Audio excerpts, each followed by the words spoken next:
Theatrical రిలీజ్‌కి ముందే 'darling' cinema హక్కులను డిజ్నీ ప్లస్ హాట్‌స్టార్ సొంతం చేసుకుంది.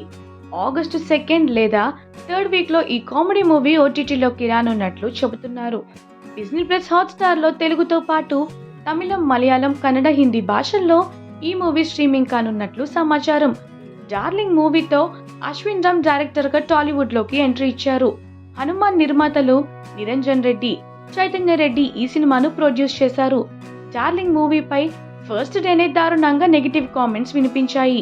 కామెడీ బాగుంది కానీ స్క్రిప్ట్ పర్సనాలిటీ డిజాస్టర్ అనే కాన్సెప్ట్ స్క్రీన్ పై ప్రెజెంట్ చేయటంలో డైరెక్టర్ చాలా కన్ఫ్యూజ్ అయ్యాడని, సినిమా బోర్ కొడుతుందని ఆడియన్స్ ట్వీట్స్ కామెంట్స్ చేశారు. రిలీజ్ కి ముందే 'డార్లింగ్' ద్వారా తాము లాభాల్లోకి అడుగు పెట్టినట్లు మేకర్స్ వెల్లడించారు. ఈ సినిమా 8 నుంచి 10 కోట్ల బడ్జెట్తో రూపొందినట్లు సమాచారం. Theatrical, non theatrical dubbing rights ద్వారానే తమకు 15 కోట్ల వరకు వచ్చినట్లు నిర్మాతలు వెల్లడించారు. తొలి రోజు ఈ మూవీ 1 కోటి లోపే వసూళ్లు రాబట్టే అవకాశం ఉన్నట్లు ట్రేడ్ వర్గాలు అంచనాలు వేస్తున్నాయి.